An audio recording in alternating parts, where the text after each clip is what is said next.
A lone rider appeared on the horizon, silhouetted against the brilliant orange sunset that painted the Arizona Territory sky in October of 1883.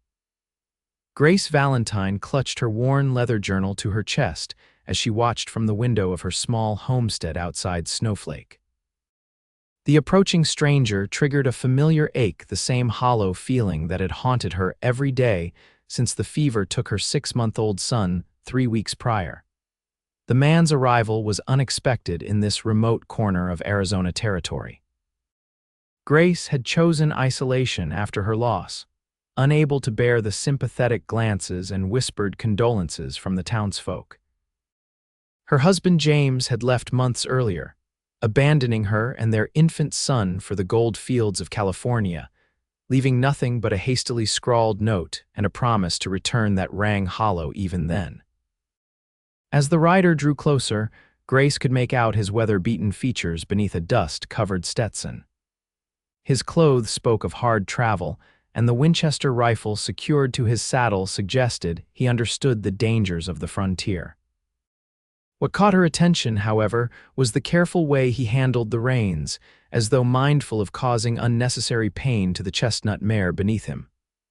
"Madam," he called out, reining his horse to a stop several yards from her porch. "Name's Garrett Vance. I don't mean to intrude, but my horse threw a shoe about 5 miles back. I was wondering if you might have a spare nail or two, maybe some water." Grace studied him cautiously. At 24, she had learned the hard way that frontier hospitality could be dangerous for a woman alone.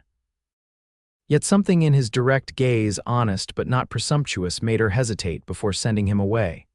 "Water's in the trough," she replied finally, her voice raspy from disuse. "I've no nails, but you're welcome to check the old shed. My husband." She faltered, then corrected herself. "There might be some supplies left." Garrett nodded gratefully, dismounting with a fluid grace that belied his trail-weary appearance. "Much obliged." He led his horse to the trough, remaining silent as the animal drank deeply. Grace watched as he stroked the mare's neck, murmuring quiet encouragement. The evening breeze carried the scent of sage and dust, stirring painful memories. 3 weeks ago, on a night much like this one, she had held little Samuel as he fought for each breath, his tiny body burning with fever. The doctor from Snowflake had tried everything, but isolation had its price. By the time help arrived, it was too late. Garrett's voice interrupted her thoughts.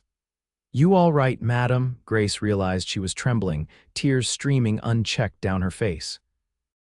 She hadn't cried since they lowered the small pine box into the ground behind the house, hadn't allowed herself to feel anything beyond the numbness that had become her constant companion. "I'm fine," she managed, wiping her face with her apron. "The shed is round back. Help yourself, I need to." Without finishing, she turned and fled inside, closing the door firmly behind her. Inside, Grace leaned against the rough-hewn door, sliding down until she sat on the packed dirt floor. The silence of the cabin pressed in around her, emphasizing the absence of infant cries and gurgled laughter. Samuel's cradle sat in the corner, a hand-stitched quilt still draped over its edge, exactly as it had been the day he died. She had been unable to put away his things, as though doing so would erase the brief months he had existed. Now, with a stranger outside, the full weight of her solitude crashed down upon her. A sob escaped her lips, then another, until she was weeping openly for the first time since the burial. Outside, Garrett had found what he needed: a few nails and a flat stone to use as a makeshift hammer. He worked efficiently, years of life on the trail having taught him to make do with whatever was available. As he finished securing the loosened shoe, a heart-wrenching cry from inside the cabin made him straighten. The sound was primal, a mother's grief in its rawest form. Garrett hesitated, knowing he should mount up and leave this woman to her private sorrow. It wasn't his place to interfere. Yet something in that cry resonated deep within him, reminding him of his own losses, his own regrets. Before he could talk himself out of it, he approached the cabin door and knocked softly. "Madam, you need any help in there?" When no answer came except muffled sobbing, Garrett carefully pushed the door open. The sight before him stopped him cold. The woman, he didn't even know her name, was curled on the floor, clutching what appeared to be a small baby blanket, her body shaking with the force of her grief. Garrett removed his hat, uncertain what to do but unwilling to leave. "Madam." Grace looked up, her face streaked with tears, expression momentarily vacant before focusing on the tall cowboy standing awkwardly in her doorway. "Get out," she whispered, then louder, "Get out." Instead, Garrett stepped inside and closed the door. "I can't do that." His voice was gentle but firm. "Not with you like this. You don't know me." Grace clutched the blanket tighter. "You have no right." "No, I don't know you," he agreed, slowly moving toward her. "But I know grief when I see it, and nobody should face that alone." Grace wanted to scream at him, to demand he leave her to her misery, but the simple human kindness in his eyes broke something loose inside her. "My baby," she choked out, "my Samuel, he's gone. The fever took him 3 weeks ago." Garrett knelt beside her, not touching, just present. "I'm sorry," he said simply, the words inadequate but sincere. "I couldn't save him." The confession tore from her throat. "I tried everything, cold compresses, willow bark tea, prayers, so many prayers." Her voice broke. "God didn't listen." "Sometimes," Garrett said softly, "I don't think he does." The honest admission surprised her. No platitudes about God's plan or heaven's gain, just an acknowledgement of her pain. Something about his quiet understanding unleashed the full torrent of her grief. "I can't do this," she sobbed, rocking back and forth. "I can't live with this emptiness." "Samuel was everything. My husband left, but Samuel was here. He needed me. Now no one needs me." Instinctively, Garrett moved closer and placed a hesitant hand on her shoulder. When she didn't pull away, he gathered her into his arms, this stranger whose name he still didn't know, and held her as she cried for her lost baby. "Let it out," he murmured, his own throat tight with emotion. "Just let it out." For how long they sat there, Grace couldn't say. Minutes or hours passed as she cried until no more tears would come, until the violent sobs subsided into quiet hiccups and then, finally, silence. Throughout it all, the cowboy held her, one hand making small circles on her back, his heartbeat a steady rhythm against her cheek. When she finally pulled away, exhaustion had replaced the raw anguish in her eyes. "I'm Grace," she said, her voice barely audible. "Grace Valentine." "Garrett Vance," he replied, "though I already mentioned that." A ghost of a smile touched her lips. "Yes, you did." She looked around, suddenly aware of how dark the cabin had become. "It's late, you should." She hesitated, torn between ingrained propriety and the desperate fear of being alone again. Garrett seemed to understand. "I can make camp outside, close enough if you need anything, but not." He trailed off, not wanting to offend. Grace nodded gratefully. "There's some stew left. You're welcome to it before you set up your camp." They shared a simple meal in near silence, the only sounds the scrape of spoons against bowls and the occasional crackle from the small fire in the hearth. Afterward, true to his word, Garrett set up his bedroll under the stars, close to the cabin but maintaining a respectful distance. Grace lay awake long after she should have been sleeping, staring at the ceiling, replaying the day's events. The stranger's kindness had breached walls she'd carefully constructed around her grief. She wasn't sure whether to thank him or resent him for it. Morning arrived with the soft cooing of mourning doves. Grace rose early, having slept fitfully at best. She kindled the fire and put coffee on to boil, moving through the familiar motions with mechanical efficiency. When she stepped outside to fetch water, she found Garrett already awake, tending to his horse. "Morning," he called, touching the brim of his hat. "There's coffee," she offered. It wasn't much, but it was something. Over steaming cups, Garrett finally asked the question that had been on his mind. "Your husband, you mentioned him yesterday, is he?" "Gone," Grace replied flatly. "Left for California gold fields 6 months ago. Samuel was barely born." Her fingers tightened around the cup. "He promised to send for us once he struck it rich." Garrett's expression darkened. "And no word since," she shook her head. "Just a letter from a mining company saying there'd been an accident. They couldn't confirm if he was among the dead." Her laugh was brittle. "Convenient for him, I suppose." "I'm headed to Hallbrook," Garrett said after a moment. "Got a job waiting at the Cross T Ranch. I could take you into Snowflake if you'd like. Might do you good to be around folks again." Grace stared into her coffee. The thought of facing the town, of explaining yet again that yes, she was managing, yes, she was holding up well enough, made her stomach clench. But the alternative, remaining alone with her grief, suddenly seemed equally unbearable. Maybe, she conceded, for supplies at least. The ride into Snowflake took most of the morning.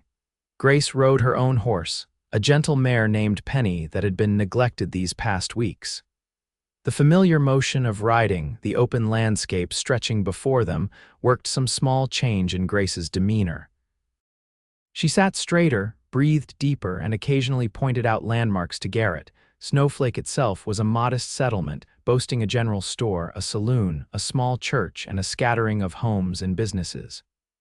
As they rode down the main street, Grace felt the weight of curious stares. News traveled fast in small communities, and everyone knew about her loss. Mrs. Valentine, Mrs. Peterson, the storekeeper's wife, hurried across the street. "We've been so worried. Reverend Simmons wrote out twice but said you wouldn't answer the door." Grace tensed, unprepared for the confrontation. "I needed time," she managed. Mrs. Peterson's gaze shifted to Garrett, curiosity and judgment mingling in her expression. "And who might this be?" "Garrett Vance, madam," he replied before Grace could speak. "Just passing through. My horse threw a shoe near Mrs. Valentine's place." "I see." The older woman's tone suggested she saw entirely too much.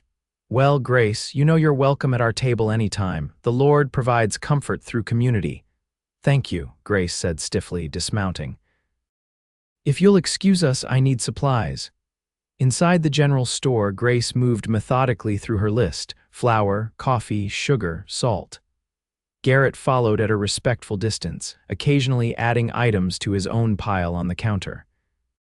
Mr. Peterson maintained a steady stream of careful conversation, avoiding any mention of Samuel while still managing to convey his sympathy. As Grace counted out her coins, the bell above the door jingled. A tall man with a deputy's badge entered, freezing momentarily when he saw Grace. "Mrs. Valentine," he nodded, removing his hat. "Good to see you in town." "Deputy Harlow." Grace acknowledged him with a tight smile. The deputy's gaze flicked to Garrett, assessing. "New to these parts, just passing through," Garrett replied, the same easy answer he'd given Mrs. Peterson, though his stance had subtly shifted to something more alert. "Headed where exactly?" Harlow pressed. "Cross T Ranch, outside Hallbrook. They're expecting me." The deputy seemed to relax fractionally. "Mason's place, good outfit." He turned back to Grace. "If you need anything, Mrs. Valentine, the offer still stands." After he left, Garrett raised an eyebrow at Grace. "Friend of yours. He helped search when Samuel took sick and I needed the doctor," she explained, gathering her purchases. "His wife brought food after the burial. He offered to check on the homestead regularly, said a woman shouldn't be alone out there." "Generous of him," Garrett commented, though something in his tone suggested he wondered about the deputy's motivations. They ate a simple lunch at the town's small restaurant, where Grace endured more well-meaning expressions of sympathy from the handful of diners. By the time they finished, her face was drawn with the effort of maintaining composure. "One more stop," she said as they stepped back onto the boardwalk. "I need to see Dr. Brennan." The doctor's office was at the far end of town, a whitewashed building with green shutters and a small garden of medicinal herbs along one side. Grace hesitated at the door, then squared her shoulders and entered, leaving Garrett to wait with the horses. Dr. Brennan, a man in his 50s with kind eyes and silver-streaked hair, looked up from his desk in surprise.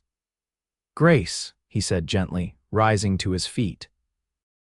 "I didn't expect to see you so soon. I needed to ask you something." She twisted her hands in her skirt. "About Samuel, about what happened." The doctor gestured to a chair. "Of course, please sit." Grace perched on the edge of the seat. "Could I have saved him? If I'd gotten you sooner, or if I'd done something differently?" "No," Dr. Brennan interrupted firmly. "Grace, listen to me. The fever that took Samuel was virulent and fast-moving. Even if you'd brought him to me at the first sign, I doubt the outcome would have been different." He leaned forward, holding her gaze. "You did everything a mother could do, everything." "But James wasn't there," she whispered. "Maybe if he had been, he could have gotten help faster, or perhaps," the doctor conceded, but maybes and what-ifs will consume you if you let them. He reached for his prescription pad. "Are you sleeping at all?" Grace shook her head. "I'll give you something mild to help with that." As he wrote, he added casually, "I noticed you didn't come alone today." "A traveler," Grace explained. "His horse needed repairs. He's continuing to Holbrook tomorrow." Dr. Brennan handed her a small packet of powder. "1 teaspoon in hot water before bed. And Grace," he added as she rose to leave, "it's good to see you among the living again." Outside, Garrett was waiting where she'd left him, though he'd moved to the shade of a large oak. As Grace approached, he straightened, concern evident in his expression. "Everything all right?" "Yes," she said, though her voice trembled slightly. "Just needed some answers."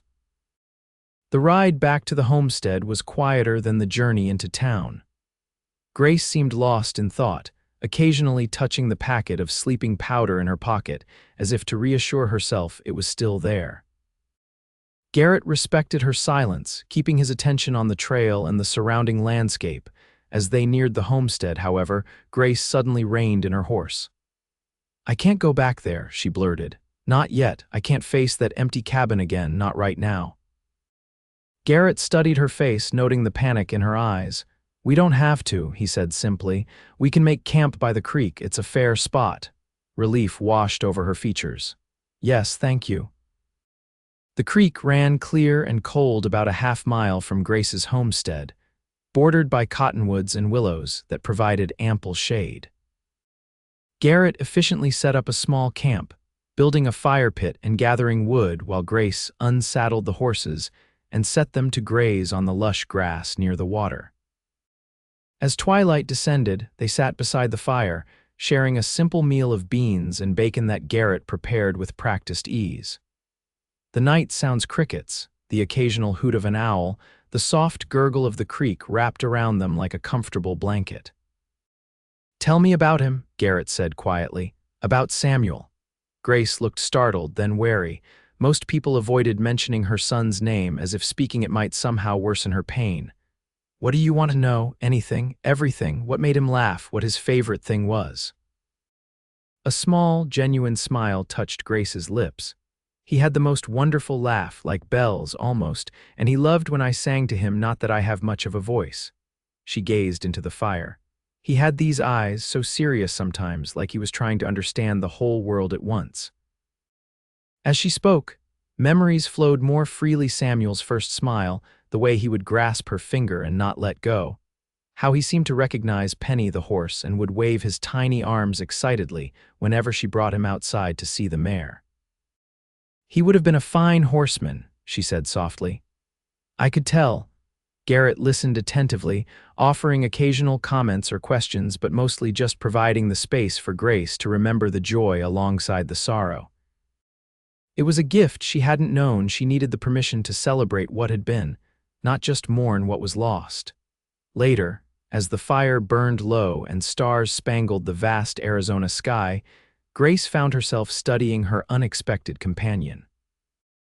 In the flickering light, she could see the fine lines around his eyes that spoke of years squinting against sun and wind, the calluses on his hands that told of hard work, and something else, a depth to his gaze that hinted at his own acquaintance with grief. "You've lost someone too," she observed quietly, Garrett's hands stilled from where he'd been whittling a small piece of wood. "What makes you say that? The way you knew what I needed, the way you listen." He was silent for so long that Grace thought he wouldn't answer.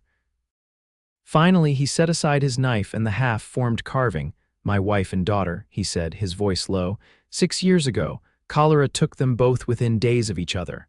The firelight caught the glint of moisture in his eyes. "Eliza was 4, Maggie, my wife, was 26.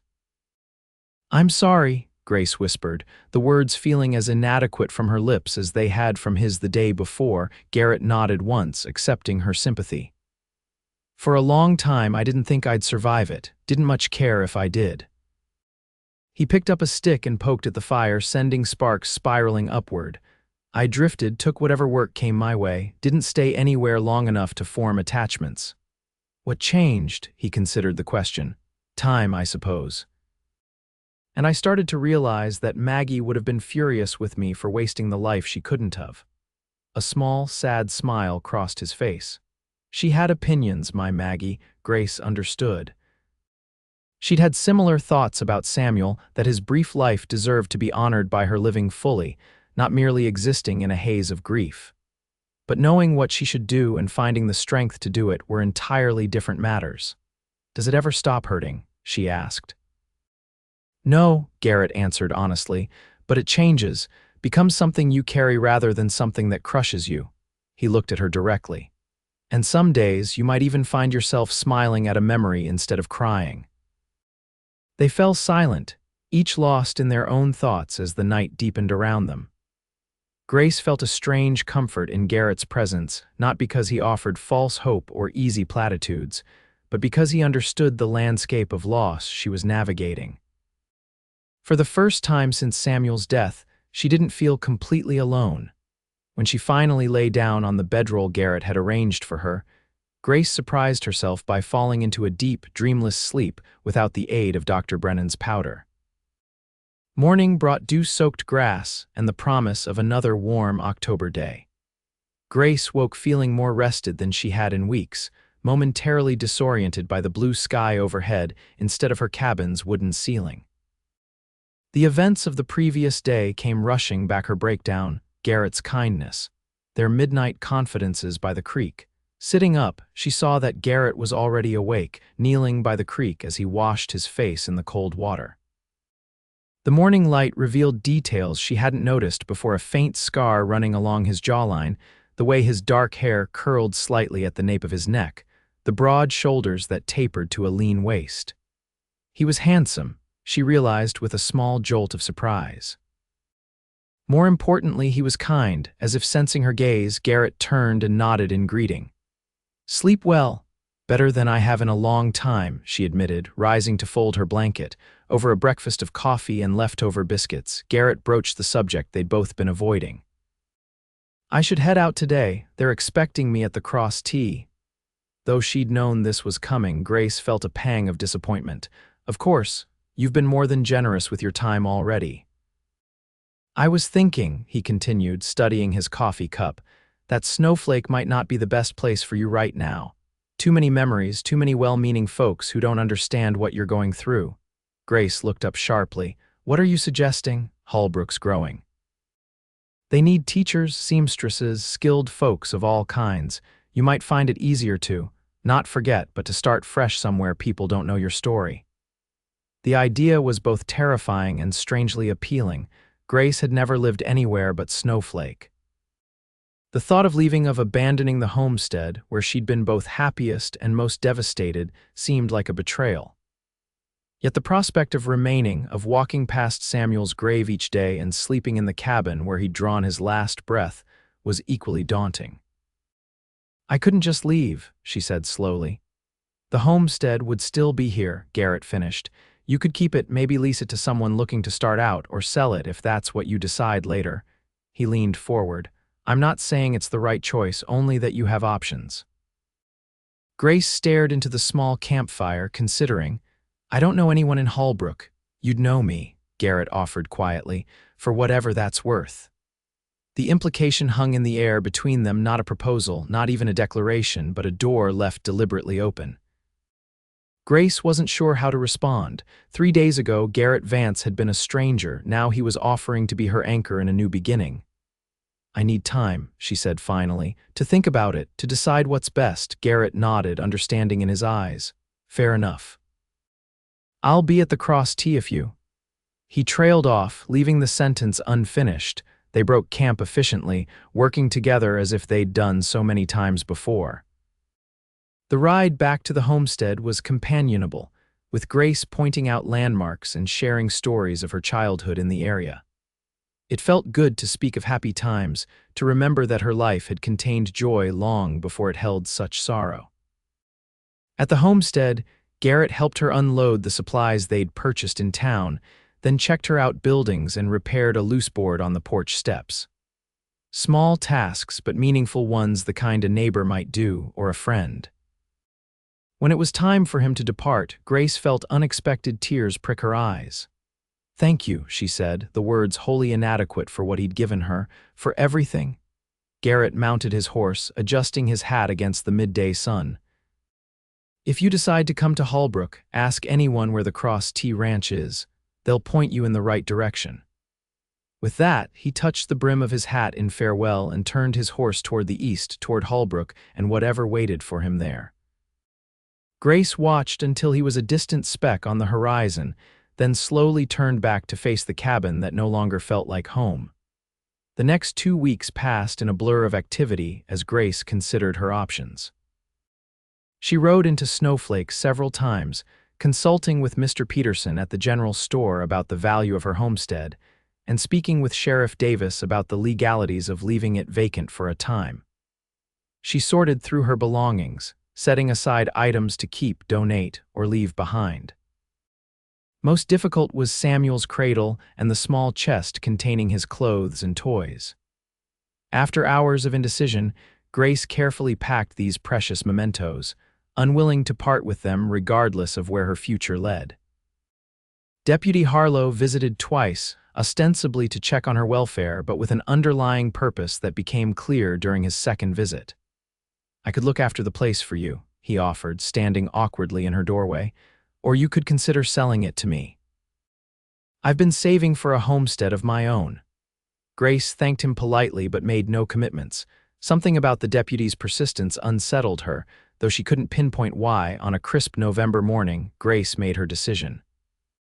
She arranged with Sheriff Davis to keep an eye on the homestead for 6 months, after which she would either return or make more permanent arrangements. She paid her outstanding accounts in town and visited Samuel's grave one last time, placing fresh wildflowers on the small mound. "I'm not abandoning you," she whispered, kneeling beside the marker. "I carry you with me always." The following day, Grace loaded a wagon with the possessions she couldn't bear to leave behind and, with Penny tethered behind, set out for Holbrook. The journey would take 2 days, with an overnight stop at a way station midway between the towns. As Snowflake disappeared behind her, Grace felt a curious mixture of grief and anticipation. She was leaving behind everything familiar, venturing toward an uncertain future with only the vague promise of a cowboy's friendship to guide her. "We're heading toward something new," she told Penny, who flicked her ears in apparent agreement. "For both of us." Holbrook proved to be larger and busier than Snowflake, with a proper train depot and businesses lining several streets instead of just one. The Atlantic and Pacific Railroad had brought growth and prosperity to the town, evident in the newly constructed buildings, and the diverse faces Grace observed as she guided her wagon down the main street. At the general store, she inquired about the Cross T Ranch and received detailed directions along with a curious appraisal from the shopkeeper. "Mason's a good man," he offered. "Runs a tight outfit, you family to one of his hands." "Just a friend," Grace replied, uncomfortable with the scrutiny. The Cross T Ranch lay about 5 miles outside of town, a substantial operation with a large main house, several bunkhouses, and numerous outbuildings. As Grace approached, a young cowhand spotted her and rode out to meet the wagon. "Can I help you, madam?" he asked, tipping his hat.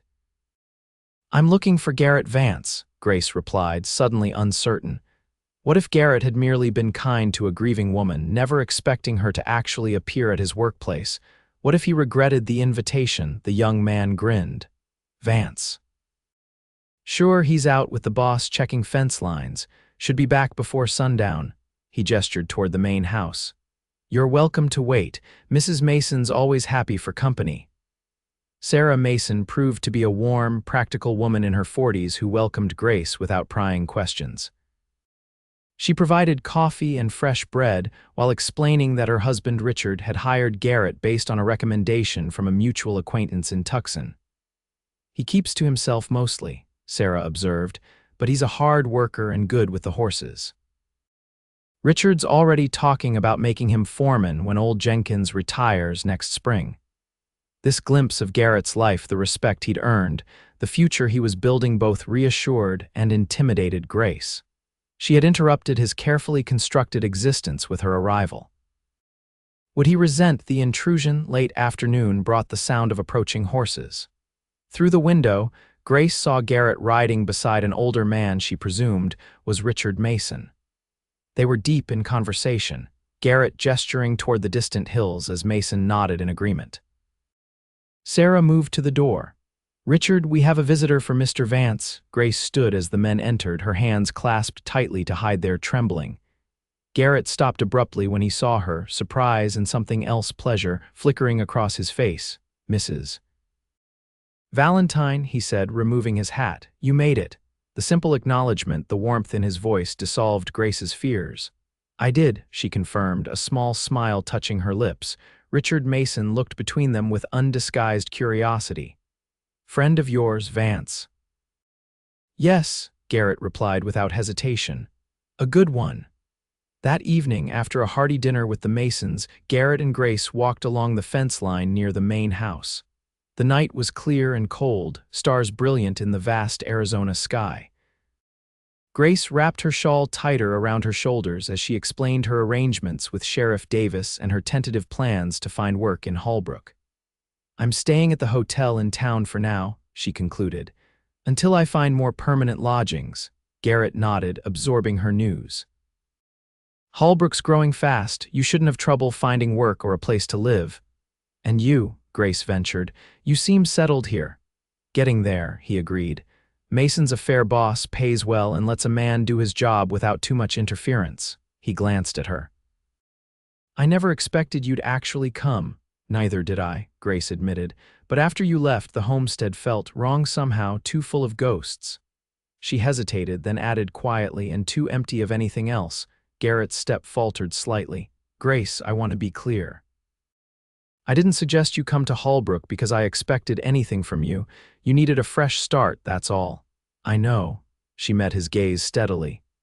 "I'm not here because I expect anything from you either, but having a friend, someone who understands, that means more than I can say." Relief and something warmer crossed his features. "Well then, welcome to Holbrook, Mrs. Valentine." The next few weeks established a pattern that suited them both.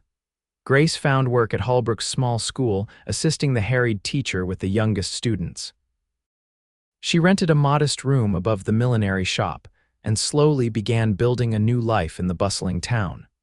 Garrett rode in from the ranch every Saturday, sometimes staying through Sunday if his duties allowed. They shared meals, attended church services, and gradually explored the careful boundaries of their friendship. Sometimes they spoke of Samuel or of Garrett's Maggie and Eliza. Other times they discussed books Grace was reading to her students or Garrett's plans for improving the Cross Titicus breeding program. As winter settled over Arizona territory, their friendship deepened. Garrett introduced Grace to the Masons and other ranching families. Grace helped Garrett select Christmas gifts for the ranch hand's children. They were becoming fixtures in each other's lives, though neither seemed ready to acknowledge the growing attraction between them. A late December blizzard changed everything. The storm swept in without warning, trapping Grace and several other teachers at the schoolhouse with 20 frightened children. As darkness fell and the temperature dropped, it became clear they would need to spend the night. Grace organized the older children to gather wood for the stove, while the teachers pushed desks together to create sleeping platforms off the cold floor. They rationed the remaining food, mostly lunch pails that hadn't been taken home, and tried to keep spirits high with stories and songs. By midnight, the blizzard showed no signs of abating. The wind howled around the small building, finding every crack and crevice. Despite their best efforts, the temperature inside continued to drop as their wood supply dwindled. "We need more fuel," Miss Pearson, the head teacher, said grimly. "Otherwise, we won't last till morning." As they discussed options, burning desks, books, anything that would burn, a pounding at the door startled everyone. Grace hurried to open it, gasping as snow swirled in along with two heavily bundled figures. "Garrett," she exclaimed, recognizing him despite the snow caking his coat and hat.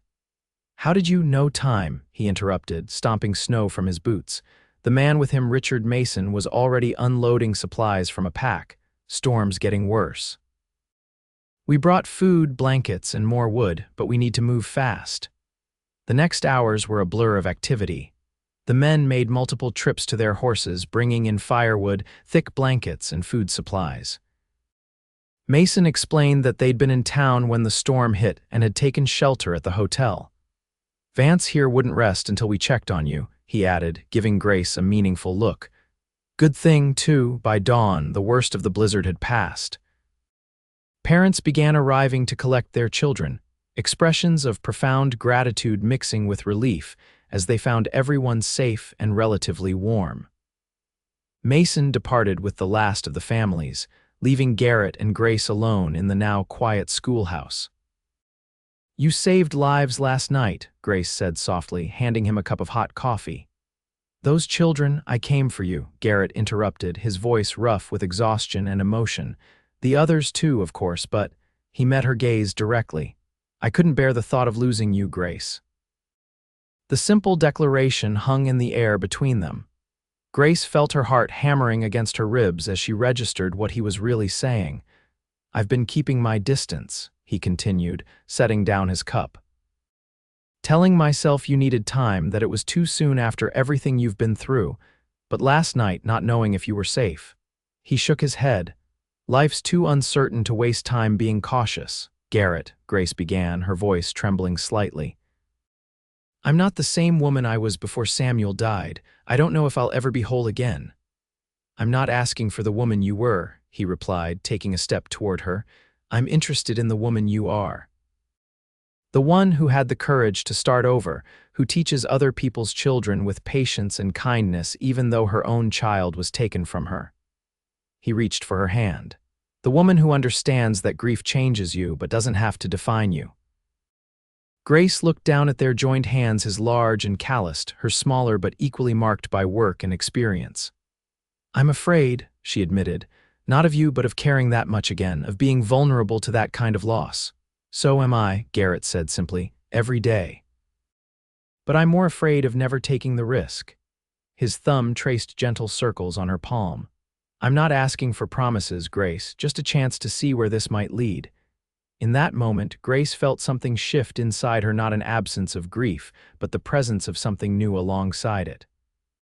Hope, perhaps, or the recognition that her heart, though scarred, was still capable of feeling something beyond pain. "Yes," she whispered, meeting his gaze, "I'd like that chance too." Their first kiss was gentle, tentative, a promise rather than a passion. When they broke apart, Garrett rested his forehead against hers, his breath warm on her cheek. "We'll take it slow," he murmured. Day by day, and they did. Through the remainder of that winter, and into the early spring of 1884, Garrett and Grace carefully nurtured the fragile connection between them. Their courtship was unconventional by Holbrook standards, no formal calling hours or chaperoned walks, but rather shared work and honest conversations about their past losses and cautious hopes for the future. In April, Garrett was appointed foreman of the Cross T, a position that came with a small house of his own on the ranch property. The promotion prompted him to finally ask the question that had been on his mind for weeks. They were walking along the banks of the little Colorado River, enjoying the first truly warm day of spring. Grace had been telling him about her students' progress, pride evident in her voice as she described how even the most reluctant learners were beginning to read independently. "You love teaching," Garrett observed. "It suits you." "I do," Grace agreed. "It's different from what I expected, but there's something satisfying about helping children discover the world through books and numbers." Garrett stopped walking, turning to face her directly. "Grace, I've been thinking about the future, our future specifically." Her heart skipped a beat. "Oh, I care for you more than I thought possible after Maggie, and I hope you feel something for me too." He took both her hands in his. "I'm not proposing marriage, not yet. That's a step we should take only when we're both certain, but I am asking if you'll consider moving to the ranch. The foreman's house has plenty of room, and you could continue teaching the ranch hands children need education as much as the town kids." Grace blinked in surprise. It wasn't the proposal she'd half expected, but something more thoughtful, an invitation to merge their lives without rushing the emotional commitment neither might be ready for. "People would talk," she said slowly, though it wasn't a refusal. "They already do." Garrett pointed out with a wry smile. "The widowed teacher and the ranch foreman who spends every free moment in her company." His expression grew more serious. "We could call it a boarding arrangement if that makes it easier. Separate rooms, proper appearances maintained." Grace considered the offer. Living at the ranch would mean seeing Garrett daily instead of just on weekends. It would mean becoming part of the extended Cross T family, the Hands and their wives, the Masons, the children who already viewed her as a potential teacher. It would also mean leaving behind the independence she'd established in Holbrook, taking another leap of faith when the first one still felt so recent. "I need to think about it," she said finally. "Not because I don't care for you, but because it's a significant change." Garrett nodded, squeezing her hands gently. "Take all the time you need, the offer stands." A week later, Grace gave him her answer. They were sitting on the porch of her rented room, watching the busy street below as twilight painted Holbrook in shades of purple and gold. "Yes," she said simply. "I'll come to the Cross T." Garrett's face lit with pleasure. "You're sure?" "As sure as I can be about anything," she smiled, a genuine expression that reached her eyes. "We've both spent too long living half-lives, Garrett. I want to see what a full one might feel like again." The move to the Cross T took place in early May. True to their agreement, Grace occupied the smaller bedroom in the foreman's house, while Garrett took the larger one. The arrangement raised eyebrows among some of the ranch hands, but Richard and Sarah Mason's approval silenced most criticism. Grace quickly established a small school in a converted storage building, teaching the ranch children each morning and helping with household tasks in the afternoons. The routine suited her, providing purpose while allowing her to remain close to Garrett as their relationship continued to evolve. By midsummer, it had become increasingly difficult to maintain the pretense of their boarding arrangement. Meals shared at the small kitchen table often extended into long evenings of conversation. Their hands found reasons to touch passing a plate, adjusting a saddle, brushing away a strand of hair caught in the ever-present Arizona breeze. The attraction between them had grown from a gentle warmth to a steady flame, though neither seemed ready to acknowledge its intensity. In late July, a letter arrived from Snowflake. Sheriff Davis wrote that a man claiming to be James Valentine had appeared in town, asking about Grace's whereabouts. The sheriff had told him only that Grace had relocated to Holbrook, nothing more specific. "He's alive," Grace whispered, the letter trembling in her hands. All this time, Garrett's expression was carefully neutral. "What will you do?" "I don't know." She set the letter aside, her thoughts in turmoil. "Legally, he's still my husband, but in every way that matters." She looked at Garrett helplessly. "Do you want to see him?" Garrett asked quietly. To hear his explanation, Grace considered the question. James had abandoned her and Samuel when they needed him most, chasing dreams of gold rather than shouldering his responsibilities. He hadn't been there when their son died, when she'd needed someone to help bear the unbearable weight of that loss. "No," she said finally, her voice stronger. "Whatever James has to say, it's too late. I mourned him along with Samuel. I've moved forward." She met Garrett's gaze directly. "With you," relief flickered across Garrett's face. "I'll ride to Snowflake tomorrow, speak with Davis, find out what Valentine wants and make it clear that you've built a new life." "We'll both go," Grace decided. "This is my past to face, not yours alone." The journey to Snowflake the next day was tense, neither of them speaking much as the familiar landscape rolled by. Grace felt a strange disconnection as they approached the town where she'd spent most of her life. In just 8 months, Holbrook and the Cross T had become home in a way Snowflake no longer was. Sheriff Davis met them at his office, his weathered face grave. "He's staying at the hotel," he informed them. "Been asking a lot of questions about you, Grace. Seems mighty interested in whether you still have the homestead." "The homestead," Grace repeated, understanding dawning. "Of course, he's not here for me at all." Garrett's jaw tightened. "He wants the land." "Most likely," the sheriff agreed. Said something about selling it and heading to California again, this time to try orange groves instead of gold mining. "I'd like to see him," Grace said suddenly. To end this properly, the sheriff hesitated. "He's been drinking pretty steady since he arrived. Might not be the best time." All the better, Garrett muttered, more likely to speak the truth. They found James Valentine in the hotel's small saloon, nursing a whiskey at a corner table. Grace barely recognized the man she'd married 6 years earlier. Once handsome and vibrant, James now appeared gaunt and weather-beaten, his clothes threadbare and his eyes haunted. He looked up as they approached, confusion giving way to recognition. "Grace," he stood unsteadily.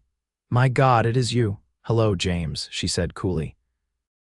"Sheriff Davis said you were looking for me." His gaze flickered to Garrett, then back to Grace. "Who's this?" "Garrett Vance," Garrett supplied, not offering his hand. "Friend of Mrs. Valentine's," James sneered slightly. "Friend, is it? Didn't take you long to find a replacement, did it, Grace?" Grace ignored the barb. "Why are you here, James, after nearly 2 years of silence? Can't a man want to see his wife?" When Grace merely raised an eyebrow, James sighed and gestured to the table. "At least sit down, let me explain." They sat, though Garrett positioned himself protectively close to Grace. James signaled for more whiskey before turning his attention back to them. "The mining accident was real," he began. "Tunnel collapse. I was trapped for 3 days before they dug us out." He rolled up his sleeve to reveal a jagged scar running from wrist to elbow. "Nearly lost the arm, couldn't work for months." "And yet you never wrote," Grace observed, "never sent word that you were alive." James had the grace to look ashamed. "At first I was too sick, later," he shrugged.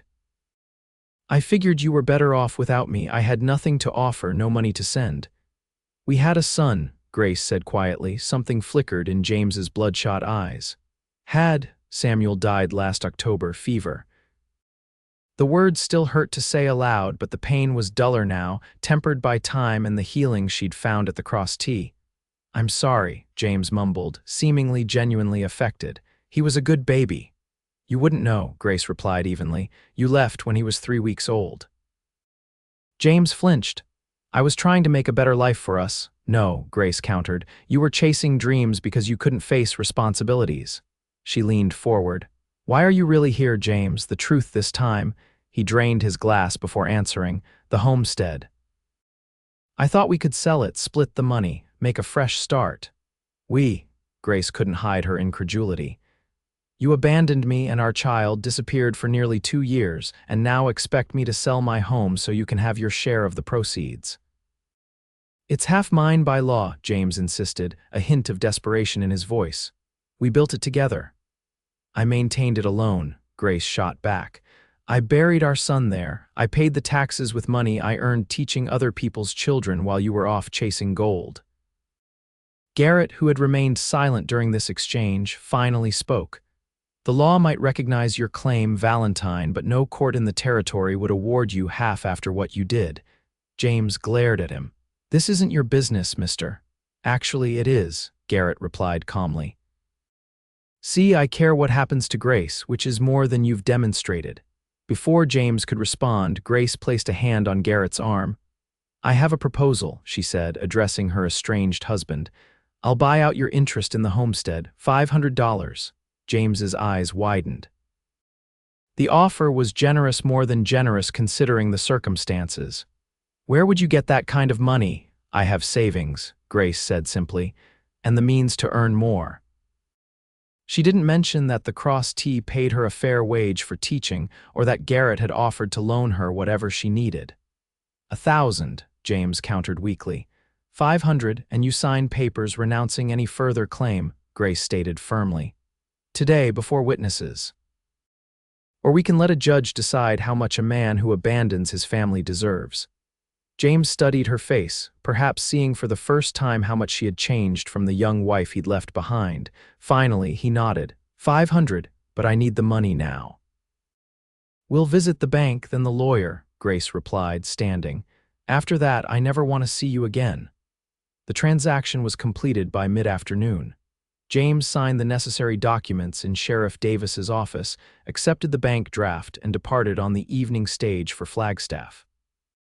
He didn't ask about Samuel's grave or express any desire to visit it. A final confirmation for Grace that the man she'd once loved existed only in memory. As they prepared to return to Holbrook the next morning, Grace asked Garrett to make a detour to her former homestead. "One last time," she explained, "to say goodbye properly." The small cabin looked much as she'd left it, though weeds had sprouted around the porch and a shutter hung loose from one window. Grace moved through the rooms quickly, collecting a few remaining keepsakes: her mother's Bible, a quilt her grandmother had made, a small wooden horse that had been meant for Samuel when he was older. Finally, she walked to the small grave behind the house. Wildflowers had sprung up around the wooden marker, nature's tribute to the tiny life so briefly held within its embrace. Grace knelt, placing a hand on the sun-warmed earth. "I'm not leaving you," she whispered. "Just the place. You'll always be with me, Samuel, always." She reached into her pocket and withdrew a small carved wooden bird, a creation of Garrett's skilled hands. "This is to keep you company," she explained, setting it atop the marker. "A little piece of the new life I'm building. I think you would have liked him, sweetheart. He would have taught you to ride and carve and be a good man." Garrett had remained at a respectful distance, but now he approached, kneeling beside her. "May I?" he asked softly. At Grace's nod, he placed his hand beside hers on the grave. "I never got to meet you, little one," he said, his voice gentle but clear, "but I want you to know I'll take care of your mama. She's the bravest, strongest woman I've ever known, and I reckon that's because of you, because you taught her how deep love can run, even when it hurts." Grace felt tears spill down her cheeks, but they weren't the devastating sobs of before. These tears held gratitude alongside grief, acknowledgement of what was lost, but also what had been found. "I'm ready," she said finally, rising to her feet. "Ready to go home." The word hung in the air between them, its meaning clear. Home wasn't this cabin or the land around it. Home was the Cross T, the life they were building together, the future they were cautiously allowing themselves to imagine. As they rode away, Grace didn't look back. The past would always be part of her, Samuel's mother, James's abandoned wife, but it no longer defined her completely. Ahead lay Holbrook, the Cross T, and Garrett Vance, the man who had shown her that a heart could heal without forgetting. Summer faded into autumn, bringing cooler temperatures and subtle changes to the Cross T routine. Cattle were moved to lower pastures, repairs were made to buildings before winter arrived, and preparations began for the annual harvest festival that brought together ranching families from across the region. Grace's school had grown to include 15 children ranging in age from 5 to 14. She took immense pride in their progress, particularly the older boys who had initially resisted book learning, but now eagerly debated history and geography during their lessons. Her relationship with Garrett had deepened as well, though they maintained separate bedrooms in deference to propriety. Their evening conversations often extended late into the night, covering everything from childhood memories to dreams for the future.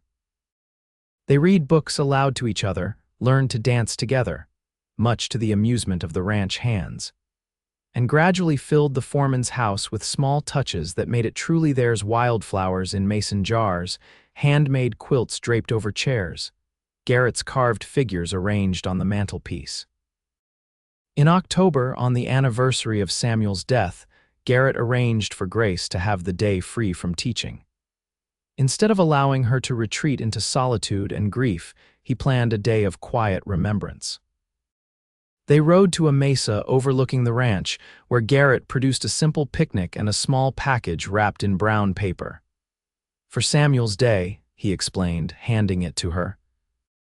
Inside, Grace found a beautifully carved wooden frame surrounding a sketch of a smiling infant, a rendering of Samuel based on Grace's descriptions, and the single photograph she possessed. "Garrett," she breathed, tracing the delicate lines with her fingertip. "How did you?" "Sarah Mason's sister is an artist," he explained.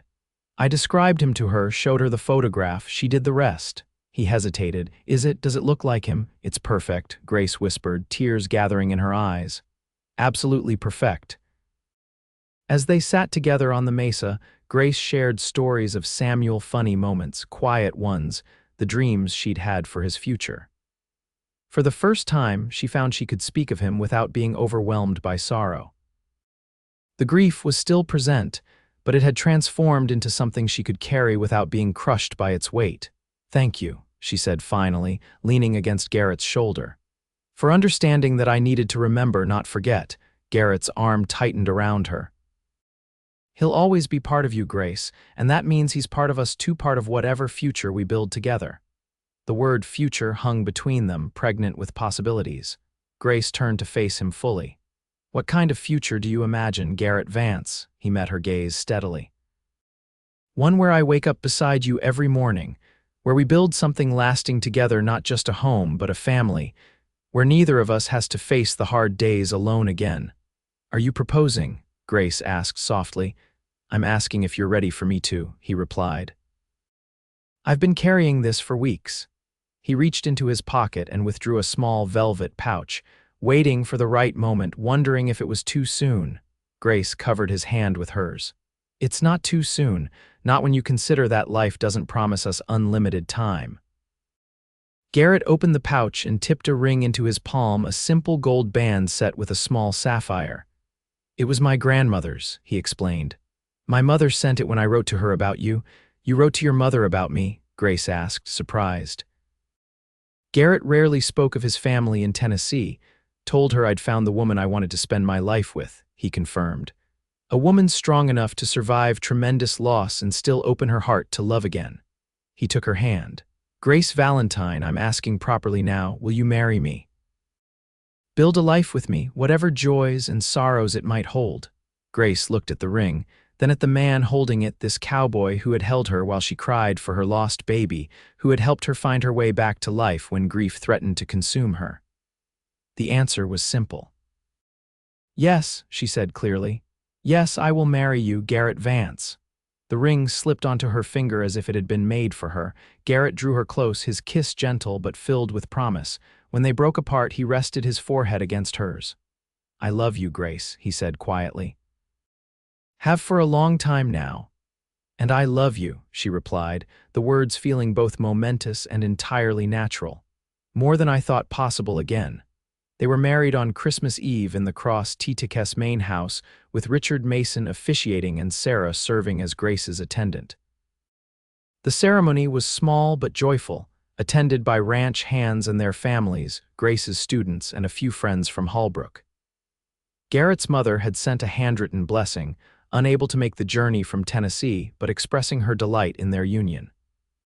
As they exchanged vows, Grace thought of all the paths that had led to this moment, the sorrows and joys, the losses and discoveries. She had loved before, lost devastatingly, yet somehow found her way to this second chance. Not a replacement for what had been, but something new and equally precious. Later, as they danced slowly in the decorated barn, Garrett whispered in her ear, "Happy Mrs. Vance." Grace smiled up at her husband, the new name settling comfortably around her like a beloved quilt. Yes, she replied simply. I'm happy. The guests departed as snow began to fall, leaving the newlyweds to walk hand in hand to the foreman's house, their home, now shared officially in every way. Garrett surprised Grace by sweeping her into his arms at the threshold, carrying her inside despite her laughing protests about frontier practicality.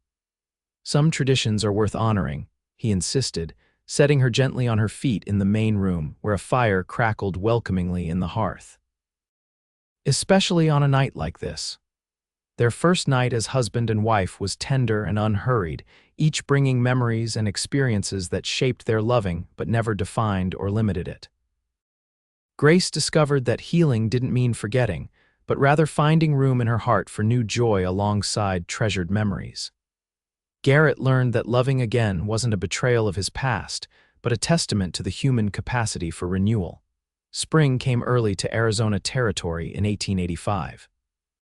By March, wildflowers carpeted the rangelands surrounding the Cross T, and Grace's school had moved many lessons outdoors to take advantage of the mild weather. She found herself tiring more easily than usual, occasionally needing to rest during the midday hours, a change she attributed to the busy schedule of teaching and managing their household. It was Sarah Mason who first suggested another possibility. "When are you due, dear?" She asked one afternoon as they sorted linens for the upcoming spring roundup. Grace looked up in surprise. "Due?" Sarah smiled knowingly. "The baby, I'm guessing late summer based on how you're feeling." "I'm not." Grace began, then stopped as realization dawned. She hadn't considered the possibility, had believed perhaps that fate wouldn't grant her another child after taking Samuel so cruelly. "Could I be? All the signs are there," Sarah confirmed gently. "The tiredness, the way you've been avoiding coffee, how emotional you were over that bird's nest the children found." She squeezed Grace's hand. "Have you told Garrett yet?" "There's been nothing to tell," Grace whispered, one hand unconsciously moving to her still flat abdomen. "I didn't think. After Samuel, I wasn't sure I could." "Life has a way of surprising us," Sarah observed, "sometimes cruelly, sometimes wonderfully." That evening, after the children had been dismissed and her lessons prepared for the next day, Grace walked to the corral where Garrett was working with a young colt. She watched as he spoke soothingly to the nervous animal, his patience evident in every movement. When he noticed her, Garrett smiled and handed the lead rope to a young ranch hand. "You're early," he said, approaching the fence. "Everything all right at school?" "Everything's fine," Grace assured him. "I just wanted to see you." Something in her voice must have alerted him. Garrett studied her face, concern replacing his smile. "What is it? You're pale." Grace took a deep breath. Sarah thinks I might be expecting." Garrett froze, his hand halfway extended toward hers. "A baby," he whispered, as if saying it too loudly might make the possibility vanish. Grace nodded, tears filling her eyes. Didn't let myself consider it, but all the signs are there." For a moment, Garrett didn't move. Then, with a fluid motion that startled both the colt and the young ranch hand, he vaulted over the fence and gathered Grace into his arms. "A baby," he repeated, his voice thick with emotion. "Our baby." He pulled back slightly to look at her face. How do you feel about this?" It was the right question, acknowledging that this news might carry complicated emotions for her. Grace considered her answer carefully. "Scared," she admitted. "Terrified, actually, but also hopeful." She placed her hand over his heart. "I never thought I'd have this chance again, and having it with you," she smiled through her tears. "It feels right, Garrett. It feels like grace." Over the following months, Grace's pregnancy progressed smoothly. Garrett was attentive without being overbearing, ensuring she rested adequately while still respecting her desire to continue teaching until the end of the school term. The ranch hands exhibited a touching protectiveness, carrying water buckets without being asked and constructing a comfortable chair with arms and a footrest for her classroom. As her body changed, Grace experienced moments of intense joy alongside flashes of fear. Each milestone, the first flutter of movement, the visible rounding of her abdomen, the strong kicks that sometimes kept her awake at night, was both a celebration and a reminder of what she had lost. She found herself talking to Samuel's memory, telling him about the sibling who would never replace him, but would grow up knowing about the brother who had come first. Garrett built a cradle, larger and sturdier than Samuel's had been, but with the same careful attention to detail. He placed it in their bedroom, not in a separate nursery, understanding without being told that Grace would need the reassurance of the baby's presence nearby. "We should discuss names," he suggested one evening as they sat on their porch watching the sunset, "for either possibility." Grace rested her hands on her prominent belly, feeling the baby shift beneath her touch. "I've been thinking about that. If it's a boy, I'd like to honor your father. Thomas, wasn't it?" Garrett nodded, visibly moved by the suggestion. "Thomas, yes, I'd like that." He hesitated. "And if it's a girl, Elizabeth," Grace said without hesitation. "After your Eliza," Garrett's breath caught. "Grace, you don't have to, I want to," she interrupted gently. "She was your daughter, Garrett. Her memory deserves to be honored just as Samuel's does." He drew her close, his hand joining hers atop the swell of their child. "Thomas or Elizabeth," he murmured. "Either way, this little one is already deeply loved." The baby arrived in late August, following a labor that stretched through a day and night of Arizona heat. Sarah Mason served as midwife, her calm competence reassuring both Grace and Garrett as the hours passed. When Grace's strength began to flag, it was Garrett who supported her, murmuring encouragement and love as she worked to bring their child into the world. Just as dawn broke over the eastern horizon, their daughter made her entrance with a robust cry that echoed through the small house. Elizabeth Margaret Vance was placed immediately in her mother's arms, a pink-faced bundle with a shock of dark hair and her father's determined chin. "She's perfect," Garrett whispered, perched on the edge of the bed as he studied his daughter's features. "Absolutely perfect." Grace counted fingers and toes, marveling at the miracle they had created together. The fear that had accompanied her throughout the pregnancy that history would repeat itself, that this child too would be taken from her, began to recede in the face of Elizabeth's strong cries and vigorous movements. "Hello, little one," she murmured, tracing a gentle finger along the baby's cheek. "Welcome to our family." As Sarah discreetly slipped from the room to give them privacy, Garrett stretched out beside Grace on the bed, one arm supporting both her and their daughter. "Thank you," he said, his voice rough with emotion. "For her, for us, for everything." Grace leaned into his strength, exhausted but profoundly content. "Our second chance," she whispered, watching as Elizabeth's tiny hand wrapped around her father's finger. "For both of us," Garrett agreed, pressing a kiss to Grace's temple. In that peaceful moment, as the first rays of sunlight filtered through the curtains to illuminate their new family, Grace felt the final pieces of her healing fall into place. The grief for Samuel would always be part of her, a sacred space in her heart that nothing could or should fill. But alongside it now existed this new joy, this family she and Garrett had forged from their separate losses. Elizabeth grew quickly, a happy baby with her mother's smile and her father's quiet determination. By her first birthday, she was taking wobbly steps across the porch of their home, which had been expanded the previous winter to include a proper nursery and a small study where Grace continued to prepare lessons for the ranch children. On a crisp October day in 1886, Grace and Garrett took Elizabeth to visit Samuel's grave. They had returned to the homestead now leased to a young couple from back east twice since their marriage, ensuring the property was maintained and the small grave tended. This visit, however, was special. Elizabeth was now older than Samuel had been when he died. As Grace knelt beside the marker, now weathered by 3 years of Arizona seasons, she felt a sense of peace rather than the crushing grief that had once accompanied these visits. Garrett stood nearby, holding Elizabeth securely as she babbled happily and reached for a butterfly dancing on the breeze. "Samuel would have been 4 this year," Grace said softly. "I wonder what kind of big brother he would have been." "The best kind," Garrett replied, settling beside her with Elizabeth in his lap. "Just like Elizabeth will be the best big sister." Grace looked at him sharply. "What do you mean?" A smile spread across Garrett's face. "You haven't noticed." "The same signs as before the tiredness, the way certain foods suddenly don't agree with you." Grace pressed a hand to her abdomen, realization dawning.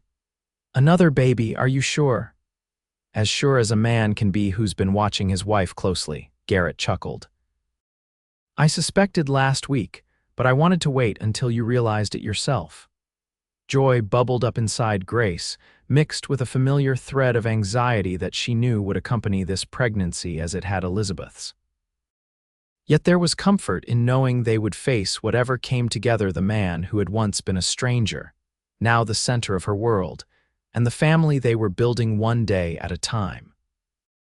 2 children, she marveled, watching Elizabeth as she solemnly offered a wildflower to the wooden marker, somehow sensing the importance of the moment. "I never thought." "Life doesn't always give us what we expect," Garrett observed, his arm encircling her shoulders. "Sometimes it takes away what we love most, but sometimes, if we're brave enough to keep our hearts open, it gives us something equally precious in return." Grace leaned against him, drawing strength from his solid presence. "Not replacements," she clarified. "Never that, no," Garrett agreed. "Additions, more love, not different love." As they sat together beside Samuel's grave, their daughter exploring the world at their feet and another child already growing beneath Grace's heart, Grace reflected on the journey that had brought them here. From the darkest moment of her life, when she had cried for her lost baby and a stranger had held her until the cry broke into quiet, to this place of hard-won joy and peace. "I love you, Garrett Vance," she said simply, turning to meet his gaze. Thank you for helping me find my way back to living." Garrett kissed her gently, their daughter clapping her hands in delight at the familiar display of affection. "And I love you, Grace Vance. Yesterday, today, and all our tomorrows." Above them, an eagle soared against the endless Arizona sky, free and untroubled. Grace watched its flight, imagining Samuel somewhere equally free, equally at peace. The thought brought not pain but comfort, a reminder that love, once given, was never truly lost, only transformed into something that could sustain and guide those left behind. Hand in hand, the Vance family made their way back to their horses for the journey home, not to the past they had each survived, but to the future they had chosen to build together.